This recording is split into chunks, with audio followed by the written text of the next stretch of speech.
Tonight on WTOP-10 Nightly News, a new photo exhibit is now on display at SUNY Oswego. And the Tyler Hall Art Gallery is receiving a new series of artworks. But first, SUNY Oswego is preparing to host its annual Media Summit, what students have to look forward to. WTOP-10 Nightly News starts now.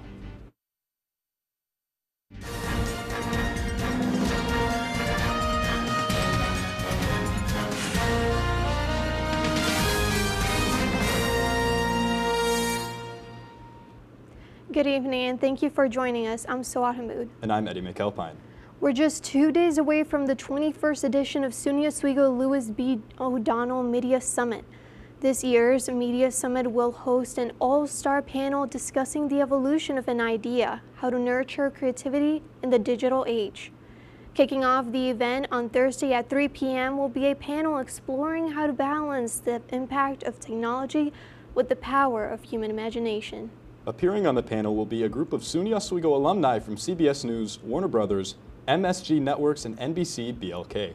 In addition, a Career Connectors networking event invites students of all majors to meet recent alumni from 4:30 to 5:30 in the Hewitt Hall Collaborative Core. Starting today, the All That Remains art series will be displayed in the Tyler Art Gallery. The display features artwork from Oswego art faculty members Peter Cardone and Christopher McAvoy. The combination of photographic and abstract art that showcases the talents of the two men can be seen up until November 14th. The gallery hours are Tuesday through Friday from 2 to 6 in the afternoon and weekends from 11 a.m. to 3 p.m. Just a reminder, Tyler Art Gallery is closed on Mondays, holidays, and days when classes are not in session. After Ed Gosek, SUNY Oswego men's hockey coach, took home the victory on Sunday, him and his players came donned aprons to serve good food to good people. The team served the eggs, pancakes, bacon, and other fixes to help the Friends of Hospice and Oswego at Elks Lodge on Sunday. In addition, there also were several raffles and gift baskets that were donated by local businesses and individuals. For those looking for a good spook, the city of Oswego is once again hosting their annual Creepy Crawl at Washington Park this weekend. This 3-day event will have live music, vendors, food, and a wine and beer garden by Canales, and their signature Haunted Tunnel. The Haunted Tunnel is located in front of the county courthouse and connects to East First Street. Creepy Crawl takes place from Thursday to Saturday from 6 to 9 p.m. A new photo exhibit is now on display at SUNY Oswego, featuring the work of a photographer and Oswego alum. As Mike Neckers reports, this Holocaust Survivor Series highlights the experiences and resilience of those who lived through the Holocaust. Danny Weiss is a photographer who's had the pleasure of working with some of the biggest names in the world. But one of his greatest achievements was fueled strictly by his own ambition. It was a 3-year personal project. I started in 2017, and over the course of 3 years, I photographed 18 Holocaust survivors. Through these 18 survivors, Danny was able to build a deeper connection and demonstrate through photographs their unique experiences during the Holocaust. So there is one image behind me of a survivor fixing his yarmulke, and clearly he got through the Holocaust and through his whole life by leaning very heavily on his devotion to his religion, to his faith. Each photo tells a different story, capturing moments of faith, loss, and perseverance, all through Weiss's lens. I think the photo shoot represents, more than anything, what each person did to get through the Holocaust and what allowed them to thrive and survive past the Holocaust.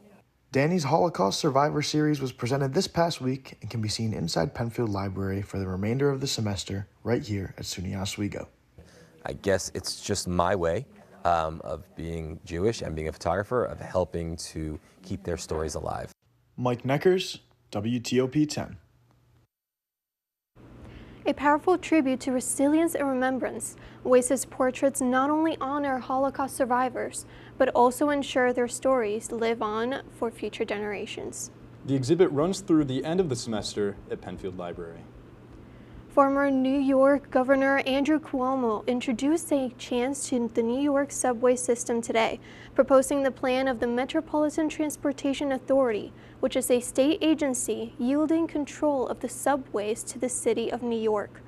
Cuomo said he wants to lead a construction management team to oversee projects at stations, train car purchases and repairs, and upgrades to infrastructure like its aging signal system. This plan would need approval from the Transportation Authorities Board and Governor Kathy Hochul. New York State has controlled the subway since 1968. Rain, go away, but do you know who's here to stay? With more to say, here's Storm Team 10 meteorologist Bradley Jacobs with your weather update.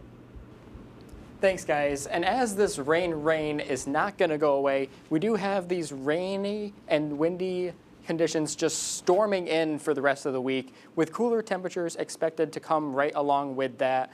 And when exactly are we going to be expecting the sunshine to return?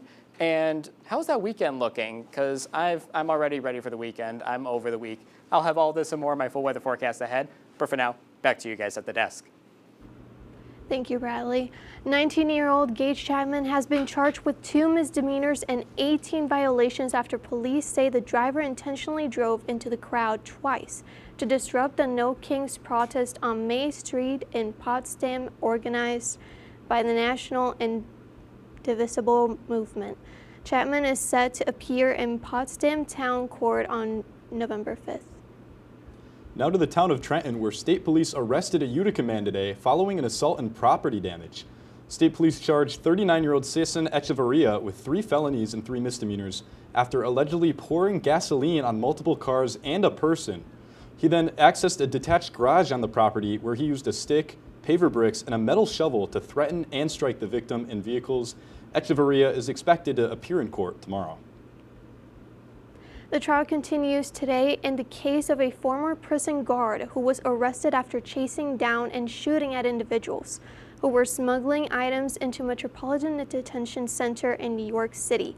Leon Wilson, a veteran guard at the center, is said to have approached a black BMW parked in the prison lot, which then sped off.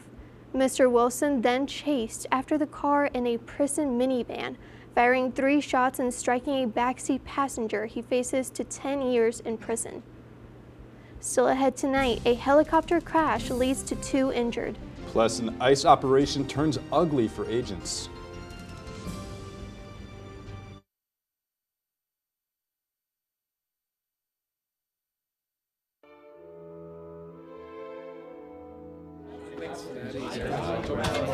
Get rid of all the questions.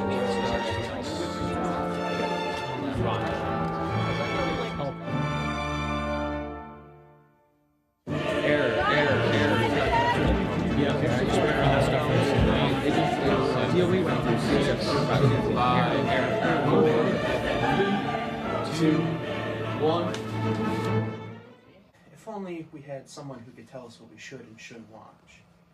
Well, do we have a show for you? Who are you? What are you doing in my bed? On Be Kind and Rewind, we will go through and review all your favorite movie franchises. And tell you which ones you should and shouldn't watch from the perspective of normal movie fans.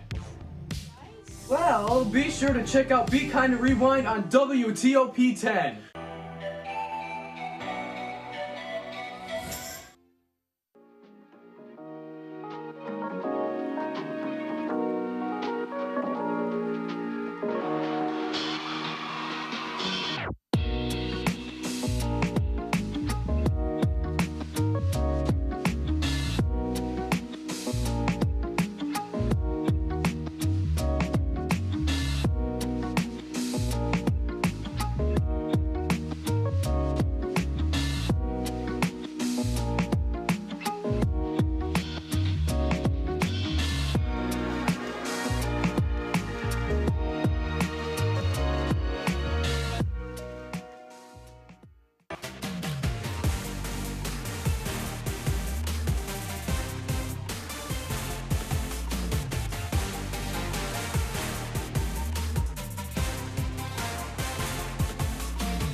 Good evening, everyone, and welcome back to your nightly news here on WTOP-10. I'm your Storm Team 10 meteorologist, Bradley Jacobs. Now, currently looking at our current conditions outside, it's currently overcast and about 53 degrees outside, so a lot cooler than where we were just a couple of days ago.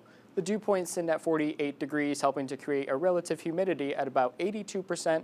The pressure is sitting at about 995 millibars, indicating lower pressure, hence why we're seeing all these clouds, wind, and rainy conditions over the last couple of days or so. And speaking of the wind, coming from the southwest at about 9 miles per hour. Now, going around the state here, checking out all the temperatures we got here. Western New York sitting pretty in the mid to high 40s, Buffalo being in the low 50s over here. Down the I-81 corridor from Oswego down to the southern tier, sitting in about the low 50s to high 40s. And then over in the Catskills in Delhi, we have about 49. Capital Region sitting a little bit warmer than the rest of the viewing area and about the mid 50s or so. Now, with these rainy conditions, I've previously talked about the current drought state that we are in. So diving a further look into here, we have the yellow patches still abnormally dry, Oswego still in a severe, moderate drought, and then severe drought over in the western portions of New York over here. Now we can expect these drought conditions to hopefully lighten up with the rainfall we have coming. As we can see, going out 48 hours from now, looking ahead all the way to Thursday at about 9, full and seeing about 3/4 of an inch of rainfall over the next 48 hours. And we can see places up here in the purple and red seeing over 2 inches of rain, upwards of 3 inches of rain over the next 48 hours. So be cautious as you're going out. If you see flooded roadways, turn around, don't drown. And we can see as well over the next 6 to 10 days, much of the United States is going to be very abnormally wet, if not wet if not rainy. So then we can see that all along the East Coast here, with portions of the Southwest and West sitting a little bit drier. Now, looking ahead to tomorrow, like that daytime planner, I have Wednesday about 10 a.m. in that red. We are going to have some rain showers between 8 and 11 tomorrow, so bring that umbrella, that rain jacket to class. If you think it's too much, I'm telling you right now it's not too much. You'd rather be dry, maybe take the bus route. Things are going to be clearing out a little bit as the day goes on, but do not let that fool you, because looking ahead into the 7-day forecast here, we do have the showers early on Wednesday and more showers and a chance of thunderstorms in October on Thursday. Now, Thursday into Friday, we are going to see much more of that rainfall that I was previously talking about. Now, heading into the weekend, temperatures, again, cooler into the low 50s. That Lakers exhibition game on Saturday, we can expect some showers at first, leading to sunnier conditions in the later half of the weekend. And then heading ahead to next week, we can see a little bit more clearing up Monday into Tuesday with a slight chance of showers again on Tuesday. That's all for my full weather forecast. Back to you guys at the desk. Thank you, Bradley. Police say 2 people have been injured after a helicopter crash in Springfield, Missouri. The crash happened today at 11:30 a.m. The helicopter crash occurred in Cooper Park, only a few miles away from the Springfield-Branson National Airport. Debris from the helicopter reached up to 100 yards away from the crash site. Investigators have not released any information regarding to what led up to the crash. An immigration enforcement operation in Los Angeles had led to 2 people being injured. According to a law enforcement source, the injured include a U.S. Marshal and the suspect.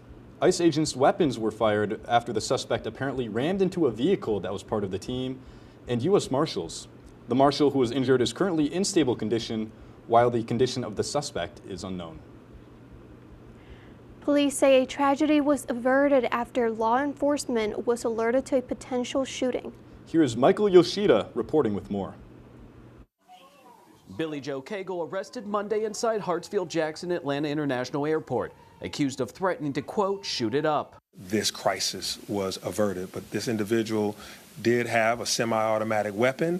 Officials say family members of Cagle warned police he was armed and heading to the airport. Police say Cagle didn't have a gun on him when officers confronted him inside the terminal, but when they searched his truck parked outside, they did find an AR-15 assault rifle. There were 27 rounds that could have been fired from this weapon inside the airport. We're here today briefing you on a success and not a tragedy, because a family saw something and said something. Atlanta's mayor said Cagle had mental health challenges. A friend says he spoke with Cagle on Sunday because he was concerned about some of his recent social media posts.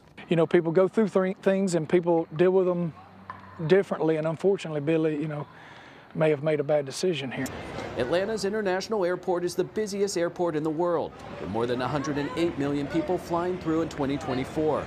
Police say Cagle seemed very interested in the TSA check-in area, which was heavily crowded at the time. There's always going to be soft, more exposed areas of an airport as you go to the hardened part, which is, of course, the TSA line. That area is going to be the most congested because people are going from free flow to secure flow. And there's always going to be a buildup, and that's always been a worry. In Washington, Michael Yoshida. Cagle will appear in court on Wednesday. Some of the charges he will face include terroristic threats, criminal attempt to commit aggravated assaults, possession of a firearm in the commission of a felony, and possession of a firearm by a convicted felon. President Donald Trump is scheduled to meet with the NATO Secretary General Mark Rutte at the White House on Wednesday. The meeting occurs as Europe works with the Trump administration to find an end to the war in Ukraine. The discussion was planned after a previous talks with the President of Ukraine, Volodymyr Zelensky, last week. Trump and Zelensky had discussed the possibility of U.S. giving Ukraine Tomahawk missiles. Zelensky said Ukraine would not be receiving the long-range missiles. 8 individuals have been detained by Romanian and Polish authorities. The 8 individuals are suspected of planning sabotage acts on behalf of Russia. 2 of the individuals arrested were Ukrainian nationals under the direct control of the Russian intelligence operatives. The duo was caught attempting to ignite incendiary devices at the headquarters of Nova Post, Ukraine's largest private courier company located in Bucharest. The homemade packages were made to look like everyday items and remotely triggered. The packages were all intercepted and neutralized by Romanian security forces. When WTOP-10 Nightly News continues, former President Biden rings the bell. And a popular pharmacy that experienced outages nationwide.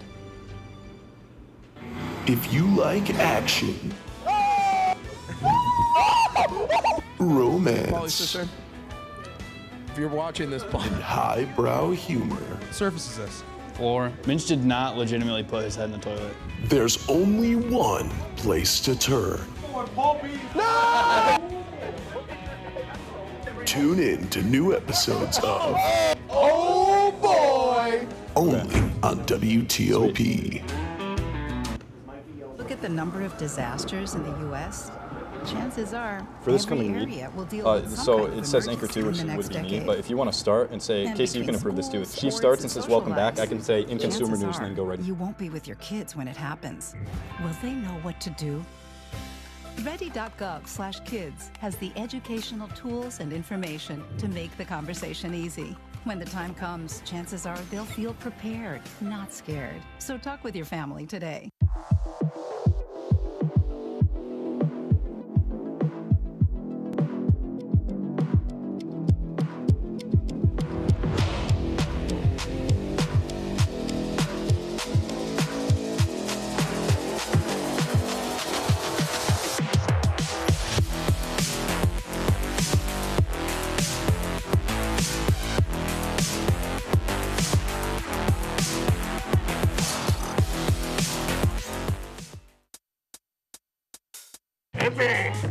I had to eat a raw egg on Chris's dormitory floor. I currently don't have any federal pending charges. You know what you never did? You never walked to Walmart, Chris. That's my co-host. This is for making me eat roast Pop-Tarts. It's showtime, Chris. Come on. I want to be on the air for that. I got a couple things to say. No. Spin the wheel. But you got censorship. Welcome back. Welcome back. Welcome back to... Welcome back to WTOP-10 Nightly News. In consumer news, on Monday, Starbucks officially announced the date for its Red Cup Day. It will be Thursday, November 13th, where customers can receive a reusable red holiday cup when they buy a holiday beverage at participating stores. Starbucks says it will invest more resources in this year's Red Cup Day. The company will bring in more baristas to deal with the expected demand. The announcement of Red Cup Day comes just 2 weeks after Starbucks unveiled its holiday menu. It will include some popular items like eggnog lattes. A system outage disrupted service at some CVS pharmacies across the country today. The company said a network connection issue prevented certain locations from delivering medicine to customers. Frustrated customers flooded social media with complaints, saying they couldn't pick up prescriptions or get tests and vaccines. It's still unclear exactly what caused the outage, but CVS operates more than 9,000 pharmacies nationwide and is doing what they can to get back on track. A spokesperson for Joe Biden says the former president has completed a course of radiation therapy to treat an aggressive form of prostate cancer. The 82-year-old has undergone several weeks of treatment at Penn Medicine Radiation Oncology in Philadelphia. Biden marked the moment by ringing a bell, a tradition that many cancer patients often do to signify the completion of treatment. It is unclear what treatment steps might be next for Biden. Women's hockey got their season started this past weekend in the Deborah F. Stanley Arena. With more on the impressive showing, here's WTOP-10 sports reporter Brady Hauser. Thanks, guys. The Oswego women's hockey team got their season started this past Saturday, defeating the St. John Fisher Cardinals 3-1. I got to speak with freshman Fiona Sirens after the big win about how the team was able to get to work together and get the job done.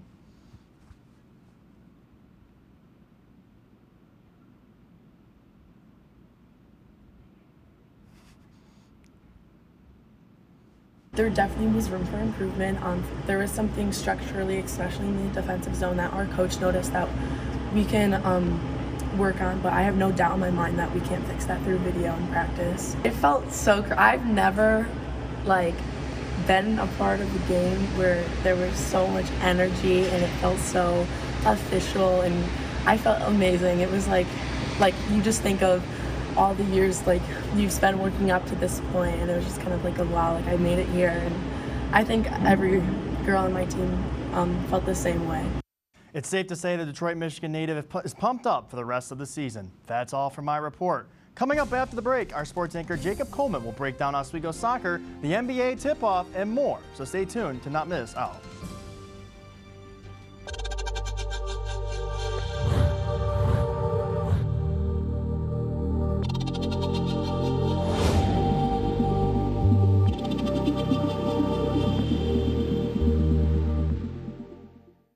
Say, President Stanley, whenever there's bad weather, who would you turn to? I'd turn to Storm Team 10. No, but you've got to say it like this. Storm Team 10. Say it with me.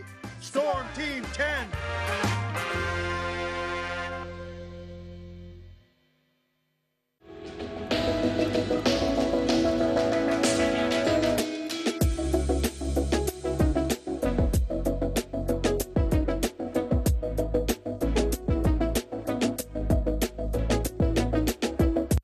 If you like action, romance, Polly, sister, if you're watching this, and highbrow humor, surface is this? Floor. Minch did not legitimately put his head in the toilet. there's only one place to turn. No! Tune in to new episodes of Oh boy! only on WTOP.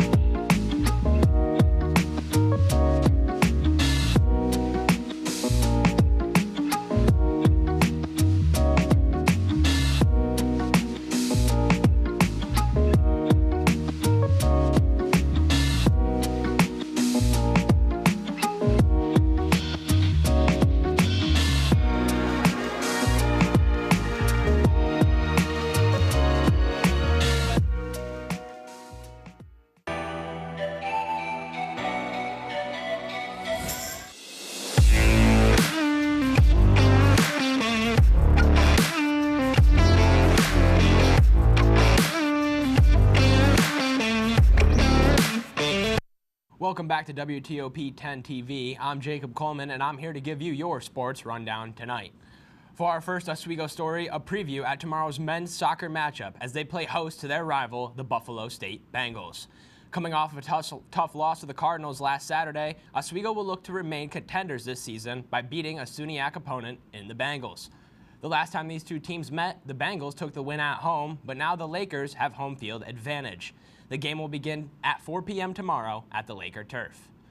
Moving on now to our second story, we continue the soccer theme but switch to the women's pitch. Oswego women's soccer has had a good season so far with a winning record of 6-4 and 3-1 in SUNYAC competition. In their last outing, they suffered a tie with Plattsburgh on Saturday.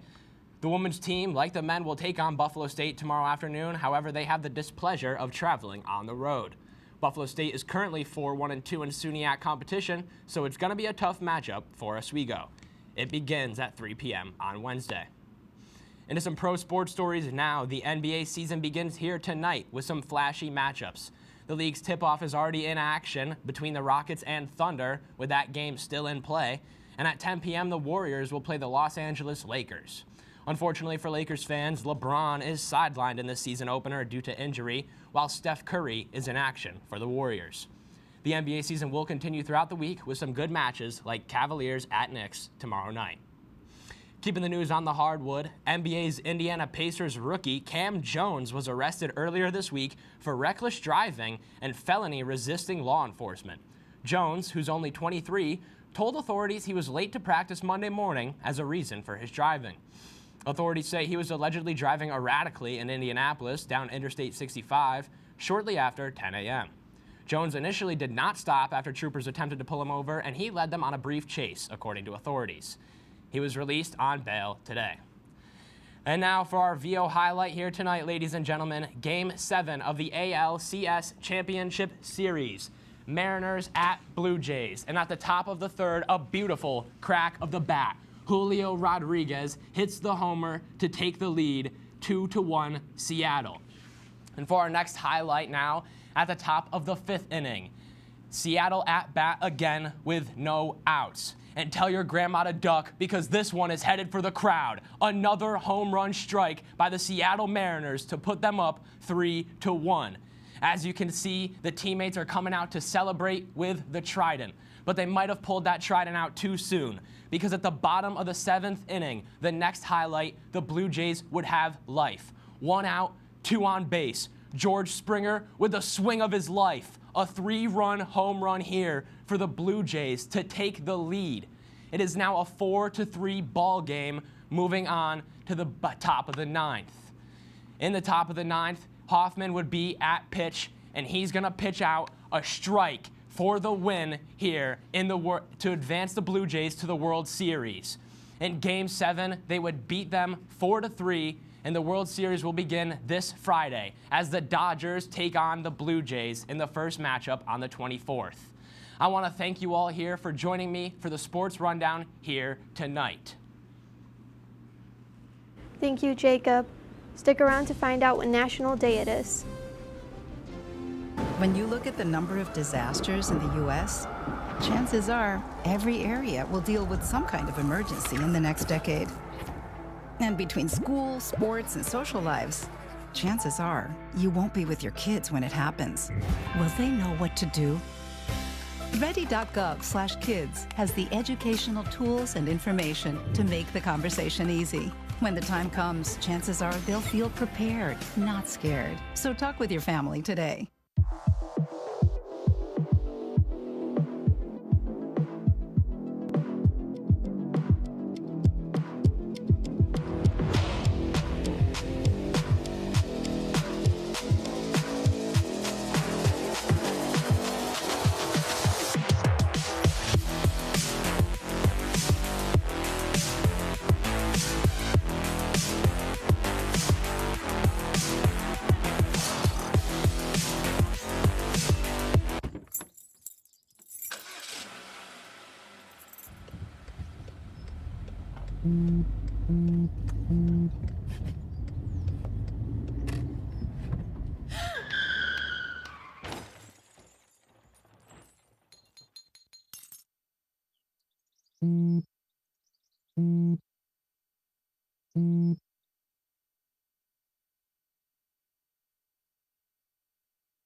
I had to eat a raw egg on Chris's dormitory floor.